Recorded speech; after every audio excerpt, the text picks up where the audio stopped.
నిజ నిర్ధారణకు అంతిమ నిర్ణయం డిఎన్ఏ టెస్ట్. ఉన్నది ఉన్నట్లుగా వాస్తవాలను శోధించి వివరించే మన డిఎన్ఏ టీవీ, మన రాష్ట్రం, మన ఛానల్. అందరికీ నమస్కారం. ప్రింట్ అండ్ ఎలక్ట్రానిక్ మీడియా మిత్రులందరూ కూడా ధన్యవాదాలు.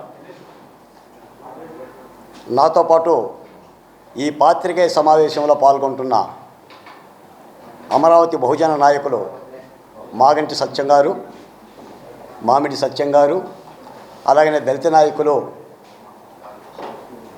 భుజంగరావు గారికి కూడా నమస్కారాలు. మిత్రులారా, నేను మీతో మాట్లాడటం కోసం చెప్పాను పోయి వస్తూ ఉంటుంటే మీకు మాట చెప్దామని వచ్చా. అంటే శవాల కోసం రాబందులు డెక్కల చప్పుడుతో ఆకాశంలో విహరిస్తూ ఉంటాయి.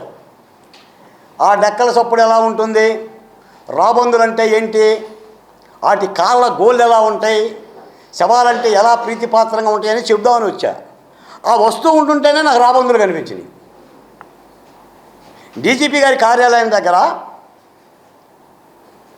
గురజాల నియోజకవర్గానికి సంబంధించిన పిల్లెల్లి సంఘటన మీద వైసీపీ నాయకులు అంబటి రాంబాబు గారు,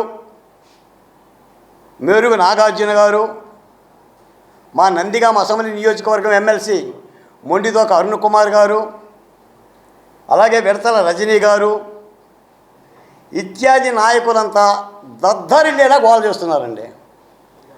ఏంటి వాళ్ళ గోల అంటే, రాష్ట్రంలో శాంతి భద్రతలు లేవు, కూటమి ప్రభుత్వం దళితుల్ని హత్య చేస్తుంది, ₹1 కోటి నష్టపరిహారం ఇవ్వాలి, 5 ఎకరాల పొలం ఇవ్వాలి, రెడ్ బుక్ రాజ్యాంగం అమలు జరుగుతుంది. ఇది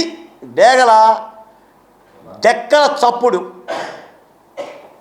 నిజానికి ఏం చెప్పాలంటే, ఆ ప్రాంత మాజీ ఎమ్మెల్యే కాసు మహేష్ రెడ్డి గారు కానీ ఇత్యాది నాయకులు పిన్నెల్లిలో సంఘటన ఎందుకు జరిగింది, చనిపోయిన వ్యక్తి ఎవరు, ఆ దాడి సంఘటనకు సంబంధించిన కారణాలు ఏమిటి,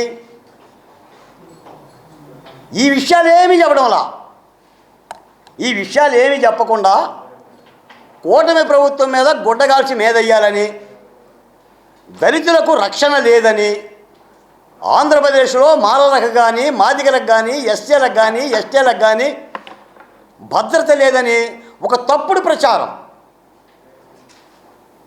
ఈ రోజున వైసీపీ శ్రేణులు అదే పనిగా చేస్తుంటే, దీనికి సంబంధించిన నిజాలు ఏమిటనేది మీ ద్వారా రాష్ట్ర ప్రజలకు కూడా చెప్దామని ఉద్దేశంతో వచ్చాను. పిన్నెల్లిలో ఏం జరిగింది, ఎందుకు జరిగింది, ఎలా జరిగింది, పోలీసులు ఏం చర్యలు తీసుకున్నారు, ఈ అంశాలన్నీ చూస్తే పిన్నెల్లి సంఘటనలో మృతి చెందిన వ్యక్తి మందా సాల్మన్. అతని వయసు 63 ఏళ్ళు. ఇతనిది మాచవరం మండలం భావనపల్లి గ్రామానికి సంబంధించిన వ్యక్తి. 2024 జూన్ ఎన్నికల తరువాత ఈ సాల్మన్ అనే వ్యక్తి గ్రామంలో లేడు. 18 మాసాలుగా గ్రామం విడిచి వెళ్ళిపోయాడు. ఈయన మీద రౌడీ షీట్ కూడా ఉంది. 18 మాసాల తర్వాత ఈ నెల 10వ తారీఖున గ్రామానికి వచ్చాడు. ఆ వస్తున్నప్పుడు ఆ గ్రామానికే చెందిన, ఆ సామాజిక వర్గానికే చెందిన మోటమర్రి పేతురు ఎదురుపడ్డాడు. మోటమర్రి పేతురు ఎదురుపడి ఇతగాడికి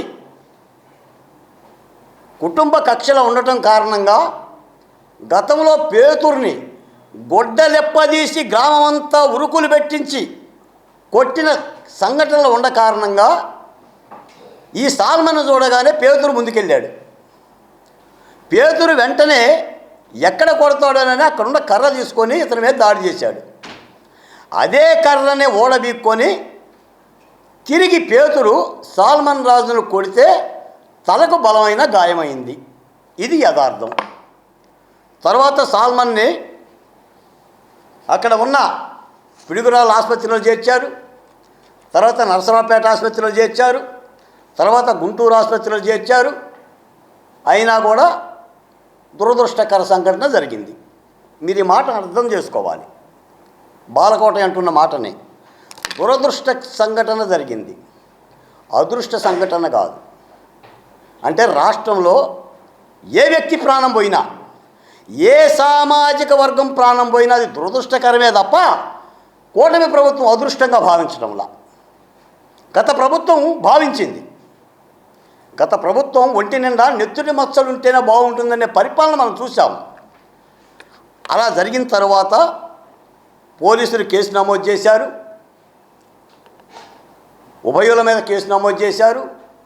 మరణం సంభవించిన తర్వాత 302 సెక్షన్ నమోదు చేశారు, అరెస్ట్ కూడా చేశారు. సంఘటన జరగానే తెలియగానే యలహంక ప్యాలెస్లో ఉన్న పెద్ద పులి మేల్కొంది. అరే ఒక శవం దొరికింది కదా అని చెప్పేసి రాబందులను పంపించింది. మీరు స్వయంగా వినే ఉంటారు మీడియాలో. జగన్మోహన్ రెడ్డి గారే బాధితుడితో మాట్లాడిండు, కుటుంబంతో మాట్లాడి ఏం చెప్పిండంటే, డీటెయిల్ బుక్ ఓపెన్ చేయండి, ఆ పేర్లు నమోదు చేయండి అని ఫోన్ పెట్టేశాడు. మరో మాట, సాల్మన్ సోదరుడు సాక్షి రిపోర్టర్, వీరిద్దరి ఆగడాలకు అంతు లేదు. ఇదిగోండి మీరు ఒకసారి చూడండి. ఇవి పిన్నెల్లి సంఘటన, పిన్నెల్లిలో ఉద్రిక్తత. వైసీపీ హయాంలో చనిపోయిన తెలుగుదేశం పార్టీ కార్యకర్తలు, వాళ్ళు దాడి చేసిన కార్యకర్తలు, 1 సీను, 2 హుస్సేను, చింతపల్లి గోపి, పల్లిగడ్డల బాల సైదా, పొందుగుల సుభాని, కాదర భాష, మహబూబ్ సుబాని, జీ జాను. వైసీపీ పార్టీ 5 ఏళ్ల పరిపాలనలో ఆ ప్రాంతంలో వైసీపీ అండ చూసుకొని, కాసు మహేశ్వర్ రెడ్డి అండ చూసుకొని, బలం చూసుకొని చేసిన దారుణాలు. నిజానికి కాసు మహేశ్వర్ రెడ్డిని అరెస్ట్ చేయాలి. ఇంకో మాట కూడా చెప్తున్నా, ఎప్పుడైతే ఇతను చనిపోయాడో కాసు మహేశ్వర్ రెడ్డి ఫోన్ చేసి నేను గ్రామానికి వస్తున్నాను, ఊరేగింపు పెట్టండి అని చెప్పేసి సందేశాలు ఇచ్చాడు. ఆ రోజున పెద్ద ఎత్తున వాహన శ్రేణి పెట్టుకుంటే దీని మూలాన గ్రామంలో మళ్ళీ ఘర్షణలు దొరుకుతాయని చెప్పేసి పోలీస్ సిబ్బంది ఎంత నచ్చజెప్పినా కూడా వినకుండా వాహన శ్రేణితో శవయాత్ర చేశారు. మళ్ళీ ఈ రోజున డీజీపీ కార్యాలయం దగ్గర ఈ నాయకులంతా కూడా చేస్తున్నారు. నేను అడుగుతున్నాను, జూపిడి ప్రభాకర్ గారు పదే డాక్టర్ బిఆర్ అంబేద్కర్ గారిని మాట్లాడతారు.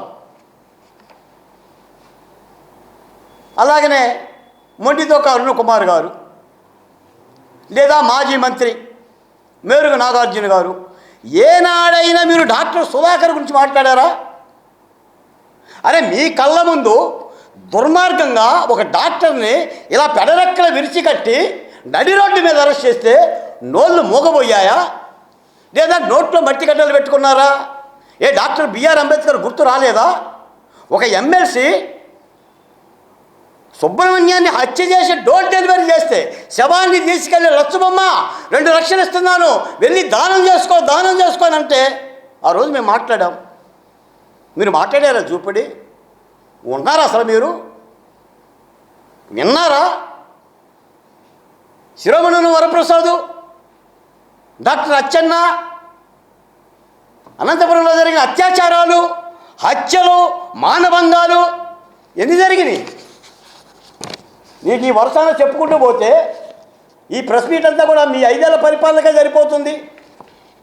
దాదాపుగా నాకు తెలిసి వేలల్లో 5 ఏళ్ల పరిపాలనా కాలంలో 56,981 సంఘటనలు జరిగినాయి. కేవలం దళితులే 192 మంది హత్య చేయబడ్డారు. మీకు మాట చెప్తున్నా మిత్రులారా, మద్యం ధరల మీద మాట్లాడిన ఓంప్రకాష్ రామయ్యాడు మీకు తెలుసా? అసలు పోలీసు రికార్డులు ఉన్నాయా? చంపారా? ఆత్మహత్య చేసుకున్నారా? ఏ ఊరు? ఉన్నాయండి. ఇన్ని దుర్మార్గాలు దగ్గర పెట్టుకొని కుటుంబ ఘర్షణ నేపథ్యంలో, పరస్పర వ్యక్తిగత నేపథ్యంలో జరిగిన సంఘటనని మీరు ప్రభుత్వానికి గులిమేస్తారా? ప్రభుత్వానికి రుద్దేస్తారా? తద్వారా మీరేం చెప్పదలుచుకున్నారు? ఈ రాష్ట్రంలో జరుగుతున్న అభివృద్ధిని ప్రజలకి కనిపించుకోకుండా చేద్దాం అనుకుంటున్నారు. గతంలో మీరు చేశారు. వైఎస్ వివేకానంద రెడ్డిని హత్య చేసిన వాళ్ళందరినీ కూడా దాచిపెట్టేసేసి చంద్రబాబు నాయుడు గారి ప్రభుత్వం చంపేసింది, తెలుగుదేశం వాళ్ళు చంపేశారని చెప్పేసి విపరీతమైన నిందా ప్రచారాలు చేశారు. ఎవరు నమ్మారు? ఎక్కడైనా నమ్మారా? అంటే ఈ విధమైన అబద్ధపు ప్రచారాలు చేసుకుంటూ ఎంతకాలం వీటన్నిటి కూడా కాలం గడుపుతారు? ఈ రోజున పిన్నెల్లి లాంటి సంఘటనే కాదు, రాష్ట్రంలో ప్రతి సంఘటన కూడా ప్రభుత్వం బాధ్యత పడుతుంది. పోలీస్ డిపార్ట్మెంట్ అలర్ట్గా ఉంటుంది. ఈరోజు కూడా పిన్నెల్లి గ్రామంలో 250 మంది పోలీస్ అధికారులతో పికెట్ పెట్టి పర్యవేక్షణ చేస్తుంది. ఇది జరుగుతున్న యథార్థం. దీనిని మొత్తాన్ని మసిపూసి మారేడుకాయ చేసి దాసేసి 5 రోజుల చికిత్స అనంతరం జరిగిన ఒక కుటుంబ సంఘర్షణ ప్రభుత్వానికి చుట్టి, ప్రభుత్వం ఏదో చంద్రబాబు నాయుడు గారు ఏదో లేదంటే ప్రభుత్వ పెద్దలు హత్యల పురిగలుపుతున్నారని చెప్పేసి మీరు మాట్లాడుతున్నారంటే, దాదాపు 2019లో అధికారంలో వచ్చాక 300 కుటుంబాలు, ఆ ప్రాంత కుటుంబాలు తరలి వెళ్ళినాయి. మీకు గుర్తుందో లేదో, ఆనాడు ఈ పిన్నెల్లి గ్రామం దగ్గర నుంచి తెలుగుదేశం పార్టీ అభిమానులు, కార్యకర్తల కుటుంబాలు 300 గుంటూరు వచ్చి తలదాచుకుంటే చంద్రబాబు నాయుడు గారు పరామర్శించారు. న్యాయస్థానాలకు వెళ్ళి వాళ్ళని ఊళ్ళకు పంపించే ప్రయత్నం చేశారు. అప్పుడు హైకోర్టులో ఆర్డర్లు ఇచ్చినా కూడా అక్కడున్న ఎమ్మెల్యే ప్రభుత్వం యొక్క అండదండలతో ఆ ఆర్డర్లు కూడా అమలు జరపలేదు. ఇది జరుగుతున్న యథార్థం. మరో మాట ఏంటంటే, అసలు ఆ ప్రాంతమే చాలా సున్నితాత్మకమైన ప్రాంతం, పోలీసు రికార్డుల్లో ఘర్షణల ప్రాంతం. ఈ రోజున అక్కడున్న వైకాపా ఎమ్మెల్యేలు వీటన్నిటిని కూడా అందిపుచ్చుకొని ఎస్ఏలను సమిధన చేసి ఆయుధాలుగా వినియోగించుకొని తద్వారా ఘర్షణలు రేకెత్తించి రాజకీయ లబ్ధి పొందుకున్నామనే ఈ దుర్మార్గమైన ఆలోచన ఈ రోజున నేను చెప్పడం లేదు. మీరు గత 5 ఏళ్ల పరిపాలన చూసినా కూడా వాళ్ళ లీలలు మనకు అర్థమవుతాయి.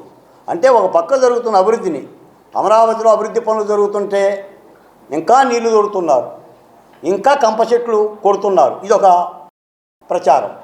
ఇంకోటి ఏమంటాడు, రేపు 29లో మేము అధికారంలోకి వస్తాం, తెలుగుదేశం పార్టీ నాయకులు కార్యకర్తలు పసుపు చొక్కా వేసుకోవాలంటే భయపడిపోవాలి, వణిగిపోవాలి, పారిపోవాలి, పసుపు పట్టుకోవాలంటే పారిపోవాలి అని మాట్లాడుతున్నారు. అంటే మొత్తం తప్పుడు ప్రచారమే. మీకు ఒక మీడియా ఉందని, మీకు ఒక ఛానల్ ఉందని, ఒక పేపర్ ఉందని జగన్మోహన్ రెడ్డి గారు చేస్తున్న ఈ విష ప్రచారాన్ని రాష్ట్ర ప్రజలు అర్థం చేసుకోవాలి. ఈ సందర్భంగా మీకు ఒక మాట అయితే చెప్పాలండి. ఓ చిన్న కథ చెప్తాను. మూర్ఖపరాజు అని చెప్పేసి ఒక రాజు ఉన్నాడంట. ఆ రాజు ఊరందరిది ఒకదారి అయితే ఉలిపికట్టది ఒకదారి అని చెప్పేసి ఆ రాజు తత్వమే అది. ఆడు కూర్చోమంటే కూర్చోవాలి, నిలబడమంటే నిలబడాలి. ఎవడు నోరు తెరిచినా కూడా బతుకు బస్ స్టాండే, గల్లంతే. ఆ రాజుకు ఒక ఆలోచన వచ్చింది, అందరూ పరిపాలించినట్టు నేను ఎందుకు పరిపాలించాలి, మనం ఏదైనా చెయ్యాలి కదా కొత్తగా అని జగన్మోహన్ రెడ్డి గారు కనుక 3 రాజధానులు అని అనుకున్నట్టుగా ఆయన తలంపు చేశాడు. ఆ ఆలోచన ఏం చేసిందంటే, రాజ్యమంతా కూడా పగల పని చేస్తుంది, రాత్రి పడుకుంటుంది, కాబట్టి నా రాజ్యంలో పగల పడుకోవాలి, రాత్రి పని చేయాలని చెప్పి హుకుం జారీ చేసిండు. అంతే. ప్రజలందరూ భయపడ్డారు. చేసేది లేక పగల పడుకుంటున్నారు, రాత్రి షాపులు తెరుస్తున్నారు. ఈలోగా ఒక గురువు ఒక శిష్యుడు ఆ ఊరు వచ్చారు. వచ్చి చూస్తే ఎక్కడా కూడా దుకాణాలు తెరిచిలేవు, అన్నీ మూసేసి ఉన్నాయి, జనసంచారం లేదు. ఇదేంటబ్బా ఈ రాజ్యంలో ఎలా ఉండారు అని చెప్పేసానంటే, సాయంత్రం అయ్యేసరికి మెల్లగా దుకాణాలన్నీ తెరవబడ్డాయి. ఇది రాజుగారి ఆజ్ఞ అని చెప్పారు. ఇదేం దిక్కుమాలిన రాజ్యం అని చెప్పేసి గురువుగారు అనుకోండు. తీరా శిష్యుడు ఆ తినుబండారాలు తినడానికి వెళ్తే రాజుది మరో ఆజ్ఞ ఉంది, ఏ వస్తువు అయినా కూడా మీరు రూపాయికే అమ్మాలి, అది బిర్యానీ అయినా పప్పుచారు అయినా. దీంతో శిష్యుడు బాగా ఆశపడి తక్కువ ధరకు వస్తుందని చెప్పేసి అని వాడు తింటాం మొదలుపెట్టిండు. ఎవరు గురువుగారు అనుకున్నారు ఇది పిచ్చోళ్ళ రాజ్యం, ఈ రాజ్యంలో ఎంత ఎక్కువసేపు ఉంటే అంత ప్రమాదం, వెళ్ళిపోవాలి. అరే శిష్య బయలుదేరంటే లేదు లేదు గురువుగారు నేను రాను, ఇక్కడ ప్రతిదీ సౌకర్యం దొరుకుతుంది, నేను హ్యాపీగా తినదలుచుకున్నాను అని చెప్పి అంటే గురువు వదిలేసి వెళ్ళిపోతాడు. ఈ లోపల ఆ శిష్యుడు బాగా తినేసేసి మెక్కి ఓ ఏనుగు పిల్లంత అవుతాడు వాడు. ఈలోగా ఒక దొంగోడు ఒక ధనవంతుడి ఇంట్లో దొంగతనం చేసిందంట. ఆ చేస్తున్నప్పుడు ఆ గోడ ఎక్కేటప్పుడు ఆ గోడ కూలి ఆ దొంగోడు చచ్చిపోతాడు. చచ్చిపోతే దొంగోడు కొడుకు రాజుగారి దగ్గరికి వెళ్ళి అయ్యా రాజా 64 కళలో ఒక కళ అయిన చోరకళ మా కళ, మా నాన్న ఈ విధంగా గోడ ఎక్కుతుంటే చనిపోయాడు కాబట్టి ఆ యొక్క భవంతి యజమానిని పట్టుకుని నాకు నష్టపరిహారం ఇప్పించమంటే అప్పుడు రాజుగారు అనుకున్నట్టు నిజమే కదా, దొంగలు ఉంటే కదా రక్షణ భటుకులకి పని ఉండాల్సింది, కాబట్టి పిలవండరా వాడిని అని చెప్పి అని పిలిచారు. వాడేమన్నంటే నా తప్పేం లేదయ్యా, ఆ తాపీ మేస్త్రి సరిగా కట్టలేదు అని అన్నాడు. వాడిని పిలిపించేసి వాడిని ఉరిదీయండిరా అని అన్నాడు. తాపీ మేస్త్రిని తెచ్చారు. తాపీ మేస్త్రి ఏమనంటే అయ్యా మీ సైనికాధికారి అట్టే పోతూ ఉంటుంటే వచ్చినప్పుడల్లా దండం పెట్టడానికి నిలబడాల్సి వస్తుంది, కూర్చోవాల్సి వస్తుంది, ఈ దండం పెట్టే పనిలో సరిగా గోడ కట్టలేదు అన్నాడు. అరే సైనికాధికారిని పిలిచి ఉరిదీయండిరా అని అన్నాడు. సైనికాధికారి వచ్చేసేసి లేదు లేదు రాజా, నా కూతురికి ఏదో పెళ్ళికి సంబంధించిన నగలు చేస్తూ అటు వెళ్ళాల్సి వచ్చింది, వాడు పదే పదే తిప్పాడు నన్ను, అందుకని 10 సార్లు పోవాల్సి వచ్చిందంటే ఆ నగలు చేసే కంసాలని పిలిపించాడు. వాడేం చేసిందంటే అయ్యా ఇంకో పెద్ద ఆయన వచ్చేసి నేను దుకాణం అద్దెకిచ్చిన ఆయన ఈ విధంగా చేసి నా నగే ముందు చెయ్యాలంటే ఇంత ఆలస్యమైంది అని చెప్పి వాడిని పిలిపించాడు. ఆని పిలిపించిన తర్వాత వాడు వచ్చేసేసి అయ్యా నాదేమీ లేదు, మా యజమాని గారు ఈ విధంగా నాకు పనులు అప్పచెప్పడం వల్ల నేను చేశాను అని వాడి మీద చెప్తే కానీ ఆయన చనిపోయాడు ఇప్పుడు లేడు అని చెప్పేసానంటే అప్పుడు రాజుగారు ఆలోచించారు. వాడు చచ్చిపోతేనే వాడు కొడుకుండ కదా వాడు కొడుకుని వెళ్ళమన్నారు. వాడు కొడుకుని పిలిచారు, ఈయన్ని ఉరిదీయరా అన్నారు. వాడు చాలా సన్నగా ఉంటాడు, ఏమేనంటే కథ, వాడు చాలా సన్నగా ఉంటాడు, ఉరి తాడు కూడా వాడికి పట్టడం లేదంట.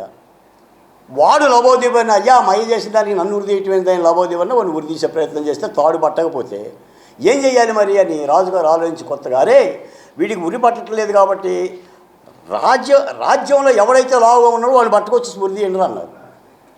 అప్పుడు ఈ ఏనుగు పిల్లలాగా తిన్న శిష్యుడు వీడు ఏనుగు పిల్లలాగా దొరికితే వీడిని తెచ్చేసి ఉరి తెచ్చి వీడు అయ్యో అయ్యో అయ్యో బర్రో అని వాడు ఏడవలాగా తెచ్చి చేస్తే ఉరికమ్మ మాత్రం తీసుకెళ్తే అప్పుడు శిష్యుడు గురువా నువ్వు చెప్పినా కూడా నేను ఎక్కడే ఉండిపోయాను, ఈ విధంగా నాకు ఈ విధంగా జరిగింది గురువు అంటే అప్పుడు గురువుగారు తన మహిమతో ఆలోచించి వెంటనే ప్రత్యక్షమై రాజుగారి దగ్గరికి వెళ్ళి రాజా నేను గురువుని, నా శిష్యుడు ఏ తప్పు చేసినా కూడా నాదే బాధ్యత, వాడిని వదిలేసి నన్ను ఉరిదీయండి అని అన్నాడు.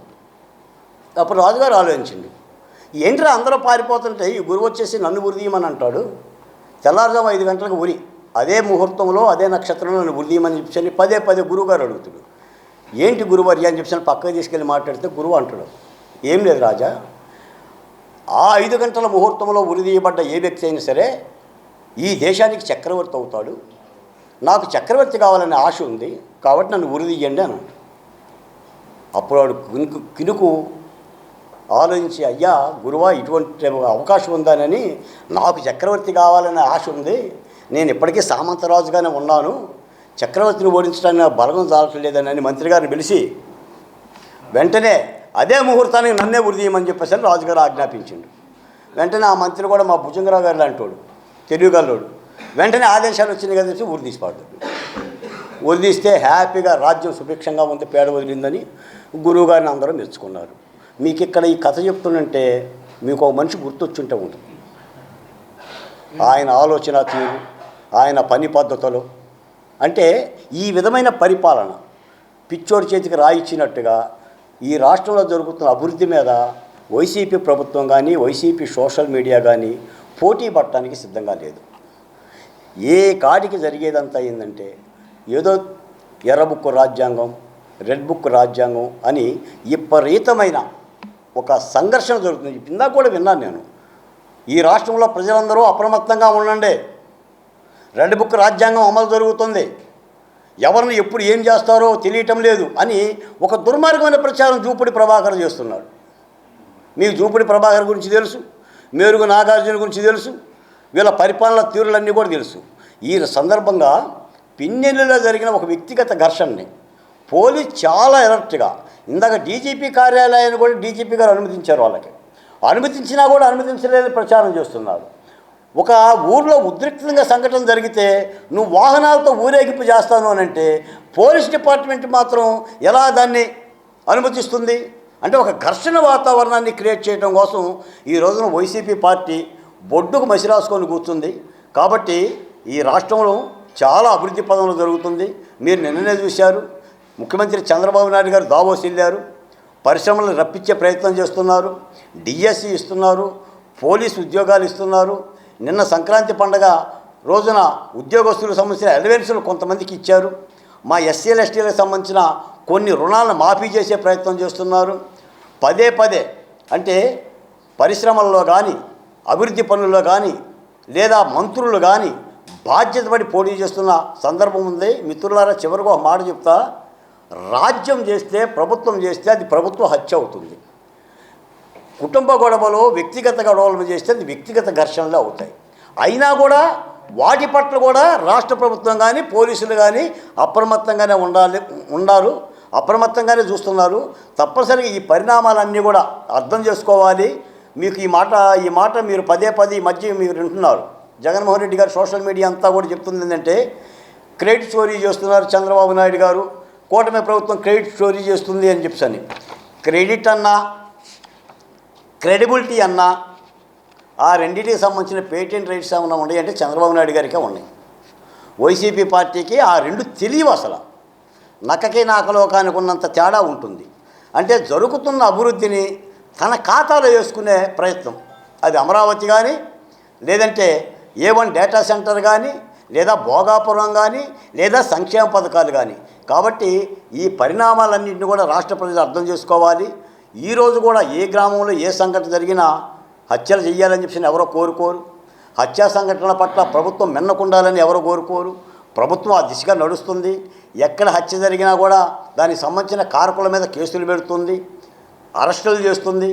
అంటే ప్రేరేపించే ఒక ముఠాలాగా, అంటే ఇక హత్యలనే పరమావధిగా ఎజెండాగా పెట్టుకొని, ముఖ్యంగా మా దళితుల్ని, అసలు ఎస్సీల గురించి, ఎస్టీల గురించి మాట్లాడటానికి కూడా నైతిక అర్హత లేని రాజకీయ పార్టీ వైసీపీ పార్టీ. గత 5 ఏళ్ళు వాళ్ళ ఆయుధాలన్నీ కూడా మా మీదే వాడారు. మీరు ఎన్నోసార్లు చూశారు. అది అమరావతిలో దళితుల మీద, ఎస్సీల మీద ఎస్సీ అట్రాసిటీ కేసు పెట్టినా, లేదంటే దళితుల మీద శిరోమండనాలు చేసినా, హత్యలు చేసినా, అత్యాచారాలు చేసినా, మానభంగాలు చేసినా గత 5 ఏళ్ళు ఒకచిందే మేము. నేనైతే మరీ ముఖ్యంగా ఇక్కడ ఆత్మగౌరవం కోసం అని చెప్పని వాల్ పోస్టర్లు వేసుకొని, కరపత్రాలు వేసుకొని, ఇగో మామిడి సత్యం గారు మేమంతా కూడా రాష్ట్ర వ్యాప్తంగా తిరిగి ఆఖరికి కడపలో కూడా పాత్రికేయ సమావేశాలు, రౌండ్ టేబుల్ సమావేశాలు పెట్టాం. తప్పనిసరిగా జరుగుతున్న సంఘటనల్ని అర్థం చేసుకోవాలి. ఈ రోజున ఆ పిన్నెల్లి కానీ, గురజాల ప్రాంతంలో శాంతి భద్రతలు ప్రశాంతంగా ఉండడానికి సంబంధించిన చర్యల్ని తప్పనిసరిగా డీజీపీ వారు తీసుకోవాలని చెప్పి నేను కోరుతున్నాను. కట్టుదిట్టమైన చర్యలు తీసుకోండి. తప్పనిసరిగా భద్రత కలుగు చేయండి. ఇక్కడ ఎవరికి ఏ అన్యాయం జరిగినా, ఏ వ్యక్తికి ప్రాణహాని జరిగినా అది పోలీసులు బాధ్యత పడతారు తప్పనిసరిగా. కాబట్టి ఇందులో రాజకీయ ప్రమేయం లేని సంఘర్షణలు ఇవి. మీరు మొన్నటిదాకా కూడా పుట్టినరోజు అని చెప్పేసి రప్ప అని చెప్పేసి మీరు ప్రేరేపిస్తున్నారు తప్ప, బడుగులకి, ఎస్సీలకి, ఎస్టీలకి కొడవలు ఇచ్చి, కత్తులు ఇచ్చి, మేకల నరికి వాళ్ళని అరెస్ట్ చేసే విధంగా చేసి వాళ్ళని జైలు పంపించే ప్రయత్నం మీరు చేస్తున్నారు తప్ప, వైసీపీ పార్టీ కానీ, శ్రేణులు కానీ ఎక్కడా ప్రభుత్వం అలాంటి చర్యలకి పాల్పడటం లేదు. ముఖ్యంగా పైపెచ్చు ఎస్సీల కోసం, ఎస్టీల కోసం తప్పనిసరిగా వాళ్ళ అభివృద్ధి కోసం శాయశక్తుల ప్రభుత్వం కట్టుబడే ఉంది. ఈ రాష్ట్రంలో ఉపాధి జరగాలి, అభివృద్ధి జరగాలి.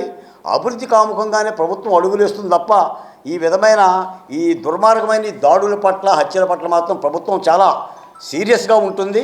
నిన్న మొన్న లోకేష్ గారు చెప్పిన మాట అదే, ముఖ్యమంత్రి గారు చెప్పిన మాట అదే, మేము చెప్తున్న మాట కూడా అదే. తప్పనిసరిగా రాష్ట్రాన్ని నిలబెట్టుకునేందుకు ఈ వైసీపీ పార్టీ నుంచి కొద్దిగా అప్రమత్తంగా ఉండండి. దళిత బహుజన కులాలారా కొద్ది జాగరూకతగా ఉండండి. నాయకులను పూజించండి, లేదా నాయకులు అభిమానించండి తప్ప, నాయకుల యొక్క అండ చూసుకొని మీ జీవితాలని, లేదా మీ ఉనికిని, మీ కుటుంబాలని ఛిద్రం చేసుకోమాకండి.